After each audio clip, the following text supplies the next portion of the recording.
کہنے لگا جی فرمائیے. میں نے کہا میرے بھائی اللہ پاک نے صرف قرآن میں یہ تو نہیں فرمایا کہ میں قرآن کی حفاظت کروں گا, اللہ نے تو بہت سی چیزوں کی حفاظت اپنے ذمے لی ہے. اللہ پاک کی طاقت میں, اللہ کی قدرت میں, اللہ پاک کی ہاتھ میں یہ تمام ذمہ داریاں اور بہت سی ہیں. آپ نے ان پر سوال نہیں کیا, آپ نے علماء پہ کیا ہے. وجہ کیا ہے؟ کہنے لگا اور ذمہ داریاں آپ گنوا لیں, میں ان سے پوچھوں گا. میں نے کہا باقیوں سے چھوڑو, آپ بھی روزانہ کچھ کام کرتے ہیں یا فارغ بیٹھتے ہیں؟ کہنے لگا 2 کام کرتا ہوں, عدالت میں وکیل ہوں, میں وہاں مقدمات لڑتا ہوں. نمبر 2 ایک کاروبار ہے پراپرٹی ڈیلرز کے ساتھ, میں نے شیئر رکھا ہوا ہے, وہاں پر ہم زمینیں خریدتے ہیں اور بیچتے ہیں, بچوں کا پیٹ پالتے ہیں, رزق حلال کماتے ہیں. میں نے کہا کیا ضرورت ہے, رزق حلال کمانا چھوڑ دو, دکان کو تالا لگاؤ, چابیاں دریا میں ڈال دو. آپ وکیل کیوں بنتے ہیں, بھاری فیسز کیوں لیتے ہیں, گھر میں بیٹھ جائیں. کہنے لگا مولانا امپاسبل, یہ تو ناممکن ہے, بچوں کا پیٹ پالنا ہے, میں نے حلال روزی بھی تو کمانی ہے. میں نے کہا کیوں کمانی ہے؟ اللہ قرآن میں فرماتے ہیں ان اللہ هو الرزاق ذو القوۃ المتین, رزق دینا میرے اللہ کی ذمہ داری. رب قرآن میں فرماتے ہیں لا تقتلوا اولادکم خشیۃ املاق نحن نرزقہم وایاکم. اے لوگو بھوک کی وجہ سے بچوں کا قتل کیوں کرتے ہو؟ ہم بچوں کو جیسے رزق دیتے ہیں ویسے تمہیں بھی رزق دیتے ہیں. اللہ قرآن کریم میں فرماتے ہیں واللہ خیر الرازقین, رب بہتر رزق دینے والا ہے. میں نے کہا اللہ کی ذمہ داری رزق دینے کی ہے, تو تگدو کیوں کرتا ہے؟ اللہ کی ذمہ داری روزی دینے کی ہے, تو محنتیں کیوں کرتا ہے؟ اللہ کی ذمہ داری تجھے معیشت سوار کے دینے کی ہے, تو تگدو کیوں کرتا ہے؟ تو دکان کو تالے لگا, وکالت کا کام ٹھپ کر دے, گھر میں بیٹھ جا, محنت کی ضرورت نہیں ہے, ذمہ داری اللہ پوری کرے گا. مجھے کہنے لگا مولانا آپ نے مجھے بات میں تو پھنسا دیا. میں نے کہا پھنسا دیا نہیں ہے, تو اپنے سوال میں خود پھنسا ہے. تو نے سوال کیا ہے, میں نے سوال کا آئینہ اٹھا کے آپ کے سامنے رکھا ہے. آئینہ کسی کو خوبصورت یا بدصورت نہیں بتاتا, نہیں بناتا اور نہیں بتاتا, بلکہ آئینہ تو وہ دکھاتا ہے جو بندے میں ہوتا ہے. میں نے کہا تو نے سوال کیا, تیرا چٹھا کٹھا میرے سامنے آ گیا, کیونکہ علماء کا اصول ہے الانسانو تحت اللسان, انسان اپنی زبان کے نیچے بندھا ہوتا ہے. زبان کھولے گا تو پتہ چلے گا یہاں خزانہ موجود ہے یا یہاں کوڑا کرکٹ کا گند موجود ہے. سوال ہوگا, زبان کھلے گی, بات چلے گی, تو بات کھلے گی تو انڈر پکچر جسے ہڈن پکچر کہتے ہیں وہ کھلی تصویر سامنے آئے گی. سوال آپ نے کیا تو میں سمجھ گیا, اسی لیے میں نے آپ کو جواب کے بجائے آپ کے سوال پر سوال کیا ہے. مجھے کہنے لگا مولانا ایک بات کہو. میں نے کہا جی پوچھئے. کہتے ہیں پھر تو حدیث پاک میں کیوں ہے کہ روزی حلال کمانا عین عبادت ہے؟ حضور پاک نے کیوں فرمایا ہے آپ جو ہے نا رزق حلال کماؤ؟ حدیث میں ہے القاسب حبیب اللہ, روزی روٹی کمانے والا, ہاتھ سے کمانے والا اللہ کا دوست ہے. میں تو ان حدیثوں پہ عمل کرتا ہوں. میں نے کہا میرے بھائی حدیثیں حفظ کے لیے بھی تو موجود تھی, قرآن یاد کرنے کے لیے بھی موجود تھی. وہ حدیث آپ کو نظر نہیں آئی؟ من قرأ القرآن وعمل بما فیہ البس والداہ تاجا یوم القیامت ضوءہ احسن من ضوء الشمس. رب کائنات فرماتے ہیں جس بندے نے قرآن پڑھا اللہ پاک اس کو تو جزا دیں گے, لیکن ان کے والدین کا وہ اعزاز کیا جائے گا, اس اکرام سے نوازا جائے گا, وہ عزتوں کے تاج پہنائے جائیں گے کہ اس کے ماں باپ کے سر پہ, حافظ قرآن کے ماں باپ کے سر پہ وہ تاج رکھا جائے گا جس تاج سے سورج کی روشنی بھی معافی مانگ جائے گی. ضوءہ احسن من ضوء الشمس. اللہ فرماتے ہیں احسن ہے, یہ احسن اس میں تفضیل ہے, انگلش میں کہتے ہیں سپرلیٹو ڈگری ورلڈ, اس سے بڑا جملہ نہیں ہوتا. رب نے کہا سورج سے بھی زیادہ حسین ہے. میں نے کہا کا ادھر بھی حدیث پاک اور یہ قرآن کریم حدیث پاک بتاتی ہے قرآن کریم پڑھنے پر ثواب ہے. اسی طرح حضرت علی بن ابی طالب رضی اللہ عنہ کی روایت ہے, وہ فرماتے ہیں حافظ بن جاؤ, عشرۃ من اہل بیتہ یشفع کلہم وجبت علیہ النار. یہ حافظ کل قیامت میں اللہ کی دربار میں اپنے ان 10 فیملی ممبرز کی سفارش کرے گا جن پر جہنم واجب ہو چکی ہوگی. میں نے کہا یہ حدیث تمہیں نظر کیوں نہیں آتی؟ قرآن کریم کے بارے میں حدیث پاک موجود ہے, حافظ قرآن آئے گا, یقال لصاحب القرآن, جنت پہنچنے پر فرشتے کہیں گے تجھے اسکیل لگیں گے, تیرے درجے بلند ہوں گے. اچھا بھی کتنے اسکیل ہوں گے؟ حافظ کہے گا ہم نے تو دنیا میں 19 20 21 22 اسکیل سنے تھے. 22 اسکیل کے بعد پریزیڈنٹ آف دا کنٹری, ملک کے صدر کا عہدہ ہوتا تھا, اس کے اوپر اسکیل نہیں تھے. اے فرشتوں, رب مجھ حافظ کو یہاں جنت میں کتنے اسکیل لگائے گا؟ تو فرشتے کہیں گے اللہ پاک فرماتے ہیں اقرا ورتقے ورتل کما کنتا ترتل فی الدنیا فإن منزلک عند آخر آیت تقرأ بہا. ابن عمر کی روایت جامع ترمذی ابواب فضائل القرآن میں موجود ہے. اللہ کے رسول فرماتے ہیں وہ فرشتے حافظ کو کہیں گے ہاں بھائی آپ جنت میں آؤ, ایک آیت پڑھو ایک اسکیل ملے گا, 2 آیتیں پڑھو 2 اسکیل ملیں گے, 10 آیتیں پڑھو 10 اسکیل ملیں گے, اور سورۃ ملک 30 آیتوں کی ہے یہ پڑھو 30 اسکیل ملیں گے. وہ بندہ کہے گا میں سمجھانے کے لیے کہہ رہا ہوں اتنے اسکیل. کہا نا یہ دنیا والے نہیں ہیں, فَإِنَّ مَنزِلَكَ عِنْدَ آخر آیت تقرأ بها, تیرا آخری اسکیل 6500 آیات پورے کرنے پہ 6500 سے بڑھ کے نمبر پہ ملے گا. ان اسکیلوں سے تو دنیا سونگ بھی نہیں چکی, واقفیت تو دور رہی, ظاہر سے دیکھ بھی نہیں چکی, یہ تجھے ملے گا. کیوں؟ اللہ کے رسول نے فرمایا ولا عین رات ولا اذن سمعت ولا خطر علی قلب بشر. فرمایا اس نیک بندے کو وہ انعامات ملیں گے نہ کسی کی آنکھ نے دیکھا, نہ کسی کی کان نے سنا, نہ کسی کے دل پہ اس کا خیال گزرا. اور آنکھ وہ دیکھتی ہے جو نظر آئے, کان وہ سنتا ہے جس کی بات کی جائے, دل پہ اس کا خیال ہوتا ہے جو منظر سامنے ہو. وہ نعمتیں وہ ہیں قرۃ اعین. اللہ فرماتے ہیں اخفی لہم من قرۃ اعین, میں نے وہ نعمتیں چھپا دی ہیں. جب چھپا دی ہم نے دیکھی نہیں تو سنی کیسے, جب سنی نہیں تو دل پہ خیال کیسے آئے گا؟ میں نے کہا اتنے انعام اس حافظ کو ملیں گے. آج تیری معیشت کے تالے لگنے کی بات آئی میرے ایڈوکیٹ بھائی, تجھے رزق حلال کی حدیثیں یاد آئیں, تجھے رزق حلال کی فضیلتیں یاد آئی, میرے ان درویشوں کے حفظ کرنے پہ تجھے یہ حدیثیں یاد کیوں نہیں آئی تھی؟ میرے ان ملا اور درویشوں کے پڑھنے پہ تجھے یہ یاد کیوں نہیں آیا تھا؟ تو نے تو کہنا شروع کر دیا کاری رٹا مرواتے ہیں, کاری یاد کرواتے ہیں, حفاظت اللہ نے ہاتھ میں لی ہے, کیا ضرورت ہے چھوڑ دیا جائے؟ تو نے تو لبرل مائنڈ دیا ہے, اسلام کی طرح لائٹڈ ماؤنٹریشن مائنڈ, وہ جو روشن دماغ خیال مسلمانوں کے پاس ہے وہ تو نہیں دیا, تو نے تو ہمیں لبرلز کا دماغ دیا ہے. وجہ کیا ہے؟ مجھے کہنے لگا مولانا سوالات بھی آپ نے کیے ہیں, جواب بھی آپ دیں گے. میں نے کہا یاد رکھیں میں اپنی بات نہیں کرتا, اللہ نے ہمارے علماء کو وہ رتبہ دیا ہے, انہیں اہل نظر بھی بنایا ہے, انہیں اہل علم بھی بنایا ہے. علم سیکھنے کی درسگاہیں ہوتی ہیں, نظر سیکھنے کی خانقاہیں ہوتی ہیں. علم سے سیکھا جاتا ہے, خانقاہ میں دل میں بٹھا کے سمجھا جاتا ہے. اگر کوئی بندہ پڑھنا چاہے دیوبند والوں کے پاس پڑھانے کی درسگاہ بھی ہے, کوئی آنکھوں سے سمجھنا چاہے, دل میں مسئلہ بٹھانا چاہے تو مراقبہ حال کی شکل میں دیوبند کے پاس خانقاہ بھی ہے.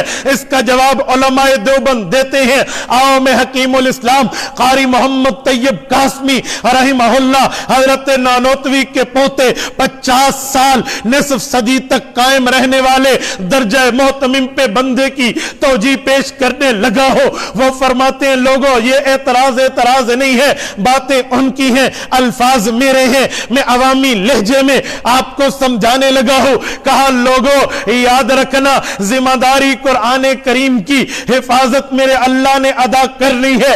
اللہ نے قرآن کریم کی نگرانی بھی کرنی ہے, حفاظت بھی کرنی ہے, لیکن اللہ اس حفاظت کے لیے کچھ رجال چنیں گے, کچھ افراد چنیں گے, کچھ پرسنالٹیز کا سلیکشن ہوگا, کچھ افراد کا انتخاب ہوگا. اللہ ان کو چن کے ان کو سعادت دیں گے. یہ صاحب القرآن بن جائے, یہ صاحب العلم بن جائے, یہ صاحب الفضیلت بن جائے.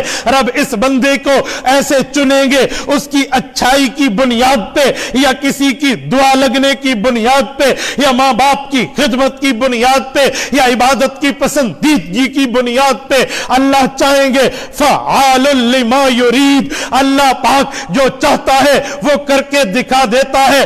رب چنے گا ایسی مقدس ہستیوں کو جن کے سینوں کو اللہ پاک کر کے اپنا کلام اٹھانے کی ذمہ داری دیں گے, اپنا قرآن کریم یاد کرنے کے لیے انہیں پاور اور طاقت دیں گے, موقع اور وقت دیں گے, حالات اور وسائل دیں گے, جس کی بنیاد پر وہ درسگاہ میں بیٹھ کے اپنے استاد سے قرآن کو سینے میں بٹھائے گا, یاد کرے گا, پھر مصلی پہ ٹھہر کے رمضان میں سٹائے گا, تراویح کے مصلی پہ قرآن سنائے گا, نمازوں کے مصلی پہ قرآن سنائے گا. کبھی بات لگے گی تو محفل میں بیٹھ کے قرآن کریم سنائے گا. یہ مقدس شخصیات یوں قرآن پڑھیں گی. ذمہ داری اللہ کی ہے, اللہ ان کے ہاتھوں پہ پورا کر کے انہیں فضیلت عطا فرمائے. جیسے تاجر کو فضیلت ملی, التاجر الصادق الامین مع النبیین والمرسلین, کہ سچا تاجر. ہمارے ساتھ قریش صاحب تشریف لائے ہیں, آپ کے یہاں مانسیرا کے تاجر ہیں, میں توجہ چاہوں گا. سچا تاجر جس نے سچائی کی بنیاد پہ تجارت کی ہوگی, ظلم نہیں کیا ہوگا, کسی کا حق نہیں مارا ہوگا, جائز منافع کے نام پہ ظلم والا منافع نہیں کمایا ہوگا, رب ان کو انبیاء کے ساتھ کھڑا کریں گے. التاجر الصادق الامین مع نبیین والمرسلین, یہ انہی کے ساتھ کھڑا ہوگا. یاد رکھنا, میں ایک جملہ کہتا ہوں, کسی دوسرے دوست کو جو دین کے کام میں اگرچہ مصروف نہ ہو لیکن اپنی ضرورت کے مطابق دین پہ عمل, نماز روزہ صوم و صلات کا پابند ہو, اگر وہ مزدوری کر رہا ہے, خدا کی قسم ہمارے ان سجدوں کے جو ماتھے پر بل ہیں اس کے مقابلے میں اس مزدور کے ہاتھوں کے گٹوں کے نشانات کو برابر رکھا جائے گا. التاجر الصادق الامین مع النبیین والمرسلین. میں نے کہا میں مانتا ہوں تجار کو یہ فضیلت ہے, اللہ نے انہیں چنا ہے, تو میری فضیلت میں بھی مان لو نا, ہمارے حفاظ کو بھی تو فضیلت ہے, ہمارے حفاظ کا بھی تو رتبہ ہے. میرے بھائیوں, میں نے بات چلائی تھی, حفاظت کی ذمہ داری میرے اللہ نے اٹھائی ہے. حفاظت کے معاملات اللہ کے ہاتھ میں ہیں, اللہ کی طاقت میں ہے. رب العزت نے اس کلام الہی کے لیے افراد چننے ہیں, افراد و شخصیات کا انتخاب کرنا ہے. یہ جلسے, یہ جو آج ہم بیٹھے ہیں حضرت مولانا صدیق کی دعوت پر, یہ ایک ہی بات ہے, وجہ یہ ہے یہ آپ کو دعوت دے رہے ہیں, اے لوگوں جن کو رب نے فضیلت دی ہے آپ بھی ان میں شامل ہو جاؤ.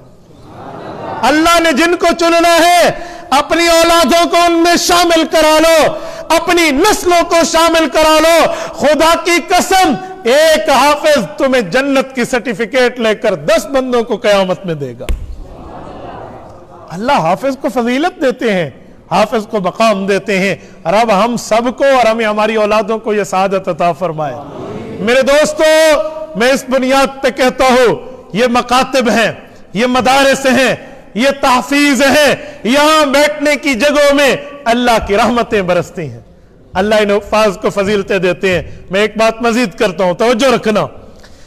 قرآن کریم کی حفاظت کی ذمہ داری ایسی ہے, جو بندہ صاحب القرآن بن جائے اسے رزق کی فکر نہیں رہتی, جاب کی فکر نہیں رہتی, نوکری کے معاملات نہیں رہتے, ادھر ادھر کے معاملات نہیں رہتے. وہ قرآن کی فکر کرتا ہے, دنیا اس کی معیشت کی فکر کرتی ہے. یہ حقیقت ہے.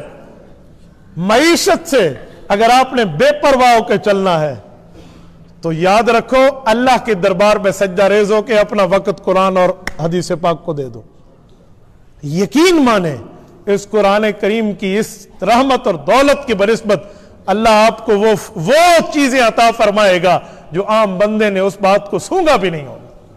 میں ایک بات عرض کرتا ہوں آپ کی خدمت میں، قرآن کریم یاد کرنا، قرآن کریم کو اپنے ذہنوں میں بٹھانا، قرآن کریم کو اپنے دل و دماغ میں بٹھانا، یہ بہت بڑی سعادت ہے، بہت بڑی سعادت ہے. قرآن کریم وہ کتاب ہے جس نے اپنے پڑھنے والے کو بلند کرنا ہے. عبداللہ ابن عمر کی روایت رضی اللہ عنہما، ان اللہ یرفع بہذا الکتاب اقواما، قرآن کریم کچھ لوگوں کو جو صاحب الفضیلت ہوتے ہیں بلند رتبے پہ لے جاتا ہے، وَيَضَعُ بِهِ آخرین، اور کچھ کو گرا دیتا ہے. گراتا کسے ہے؟ کیا مطلب؟ یاد رکھیں قرآن ہدایت بھی دیتا ہے اور نہ ماننے والے کو گمراہی بھی دیتا ہے. یُذِلُّ بِهِ کثیرا وَيَهْدِي بِهِ کثیرا، یہ ہاں ضمیر کا مرجع اللہ کا قرآن ہے. وَيَهْدِي بِهِ کثیرا، یُذِلُّ بِهِ کثیرا. ایک بندہ مجھے کہنے لگا گمراہی ملنے کا مطلب، ہدایت تو ہم سمجھتے ہیں، ہم پڑھیں گے ہمیں سعادت نصیب ہوگی، آخرت میں درجات اور رتبات و مقامات ملیں گے، لیکن یہ گمراہی ملنے کا مطلب، میں نے کہا مختلف باتیں ہیں. آداب کا خیال رکھو تو آپ کو قرآن ہدایت دے گا. آپ بے ادبی پہ اتر آئیں، پاک نہیں ہے، پلیت حالت میں جنبی حالت میں آ کر مسجد میں اٹھا کر قرآن پڑھیں گے، تمہیں کیا ہدایت ملنی ہے؟ تمہیں کیا ہدایت ملنی ہے؟ یاد رکھنا. اسی لیے یہاں آداب مطلوب ہے اور قرآن کریم ہدایت دیتا ہے. کب؟ جب قرآن کو قرآن کے اصولوں کے مطابق سمجھا جائے، اور قرآن کریم کو اصولوں کے مطابق نہ سمجھا جائے، اپنے اصول گھڑ لیا جائے، تو پھر گمراہیاں نصیب ہوتی ہیں. سنو میں ایک جملہ کہتا ہوں، آج کل ہمارے ہاں عجیب روش چل پڑی ہے، علماء کو چھوڑو اور خود قرآن سمجھو، علماء کی زیر نگرانی نہ سمجھو. یاد رکھیں قرآن کریم سمجھنے کے لیے آیا ہے، لیکن علماء کی زیر نگرانی آپ سمجھیں گے. گھر میں بیٹھ کے ترجمہ خود ہی پڑھنا شروع کر دیا بغیر کسی عالم کی نگرانی کے، تو یہ گمراہی کو دعوت دینے کے مترادف ہے. میں چند دنوں پہلے ایک جگہ پہ تھا، ہمارے پڑھے لکھے بندے ہیں، ایک بالکل مزدور سا تندور پہ کام کرنے والا بندہ ہے، اس کو کہہ رہے ہیں یار قرآن کو ترجمے کے ساتھ پڑھا کر. میں نے اسے کہا میرے بھائی جملہ پورا کریں، اسے کہیں قرآن کو ترجمے کے ساتھ پڑھا کر کسی عالم کی زیر نگرانی. عالموں نے کیا کرنا ہے؟ اللہ نے کہا میں نے قرآن آسان اتارا ہے، وَلَقَدْ يَسَّرْنَا الْقُرْآنَ لِلذِّكْرِ، تو قرآن آسان ہے، ہر کسی کو پڑھنا چاہیے. مولویوں نے اپنی اجارہ داری بنا رکھی ہے. میں نے کہا اچھا، وَلَقَدْ يَسَّرْنَا الْقُرْآنَ لِلذِّكْرِ، آگے پڑھیں ذرا. اللہ کے فضل سے اسے اگلا لفظ نہیں آتا تھا، اور میں نے پڑھا. فَحَلْ مِن مُدَّكِرٍ، فَحَلْ مِن مستدل نہیں ہے، فَحَلْ مِن مُدَّكِرٍ ہے. مستدل، مستدل اور مدکر اور مدکر، یہ ذرا اس کا ترجمہ دیکھیں پھر سمجھ آئے گا آسانی کس کے لیے. میں نے کہا سادے بندے، رب فرماتے فعال میں مدکر، نصیحت پکڑنے کے لیے آسان ہے، دلیل بنانے کے لیے نہیں. دلیل بنانے کے لیے آپ کو ماہر کے پاس آنا پڑے گا. تو جو ترجمہ پڑھوا رہا ہے اسے کیا نصیحت ملے گی؟ تو گمراہ ہو جائے گا.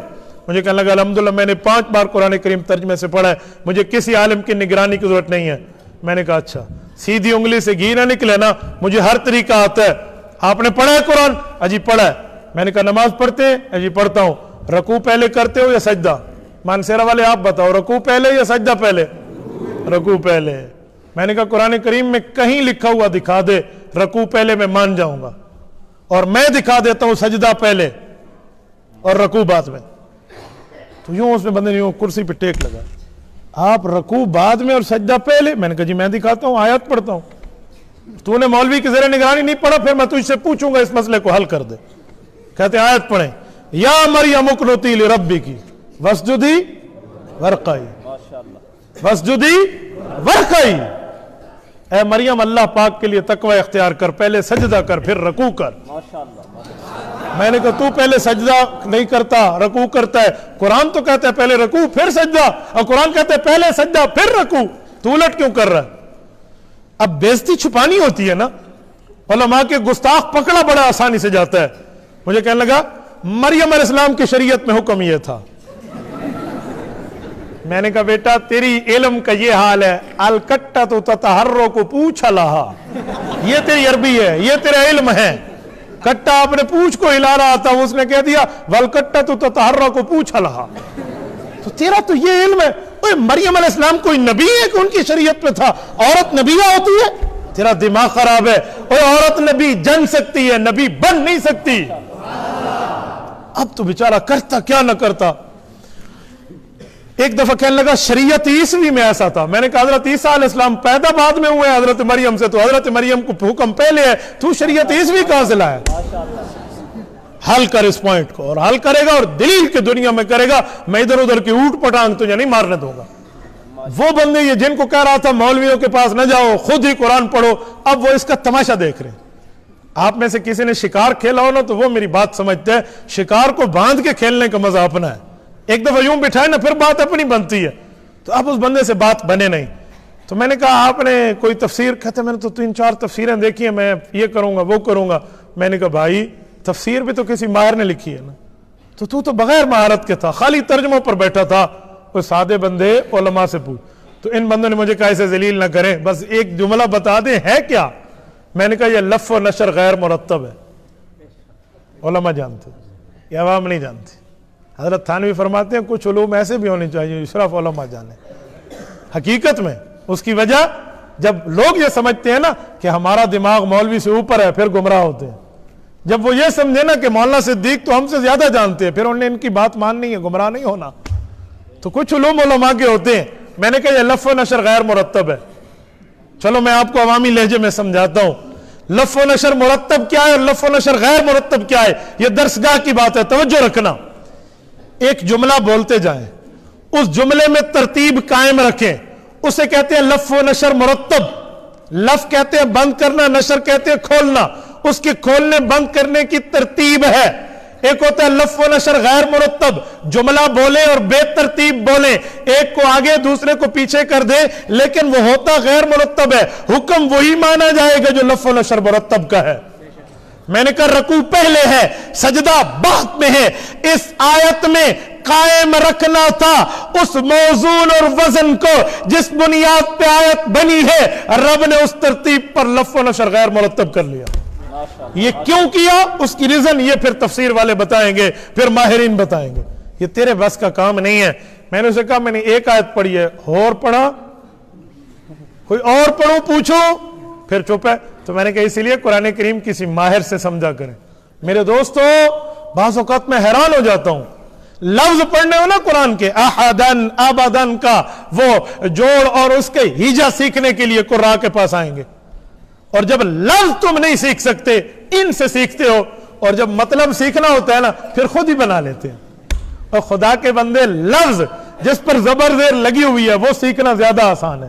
وہ پڑھنے کے لیے آپ کو راہ کو رکھتے ہو، اور جو قرآن سمجھنا ہے یہ تو الفاظ کے سمجھنے سے زیادہ مشکل ہے، اس کے لیے تم خود ہی بڑے بن جاتے ہو. جی نہیں، قرآن کریم اتنا مظلوم بھی نہیں ہے، اسے ہر ہم تم اٹھا کر تشریح شروع کر دے. حکیم الامت علامہ محمد اقبال رحمہ اللہ، اس کے پاس ایک آدمی قرآن کریم کا ترجمہ لایا. علامہ اقبال نے پوچھا یہ کیا ہے؟ کہ جی اس پر تصدیق لکھ دیں، تقریض لکھ دیں. کیوں لکھ دوں؟ قرآن پہ تصدیق لکھوں. کہ جی صرف قرآن نہیں ہے، اس کا میں نے ترجمہ کیا ہے. علامہ اقبال اس بندے کو جانتے تھے کہ یار یہ تو سطحی علم بھی نہیں رکھتا، 2 اور 2 6 کہنے والا بندہ ہے بیچارہ. 8 اور 8 16 نہیں ہے، 8 اور 8 16 اور 16 32 نہیں، 16 2 8 ہے. یہ تو بالکل جیسے کہتے ہیں نا الچٹو من الڈگر، کچھ بھی نہیں آتا بیچارے کو. اور یہ ترجمہ بغیر عالم اور بغیر ماہر کی نگرانی کے. تو علامہ اقبال نے کہا اچھا رکھ جو، میں تھوڑا مطالعہ کر لوں. اس نے کہا کتنے دن چاہیے؟ کہا 1-2 دن دے دو. کہا جی ٹھیک ہے پھر آنا. وہ 2 دن بعد آیا تو علامہ صاحب بڑے اٹھ کے ملے، اس کا ماتھا چوما. اس نے کہا واہ میں نے تو بڑا کام کیا ہے. کہا حضرت آپ نے قرآن کریم پہ تصدیق لکھ دی میرے ترجمے پہ. انہوں نے کہا واہ واہ کیا بات ہے، تقریض لکھنا تو چھوڑو، اس قرآن نے میرے علم کو اضافہ کر دیا. جو تو لے کر آیا نا ترجمہ، اس نے میرے علم کو بڑھا دیا. تو بڑا حیران ہو کے پوچھا علامہ صاحب وہ کیا ہے جو آپ کو آج تک نہیں پتا تھا؟ علامہ صاحب فرمان لگے مجھے پتا یہ تھا کہ آج تک 2 مظلوم ہیں جو اس کائنات میں بڑے مظلوم ہیں، لیکن اب مجھے پتا چلا ایک تیسرا مظلوم بھی ہے. اس نے کہا وہ کیا مطلب؟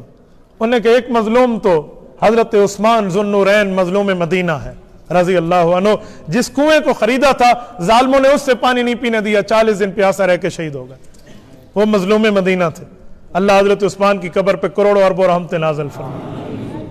نمبر 2 مظلوم کربلا ہے سیدنا حسین ابن علی رضی اللہ عنہما، ظالموں نے بچوں سمیت شہید کیا ہے۔ حضرت حسین بڑے مظلوم تھے، اللہ حضرت حسین رضی اللہ عنہ کی تربت پر کروڑوں اربوں رحمت نازل فرمائے۔ یہ کہہ کے علامہ صاحب تھوڑے چپ ہوئے۔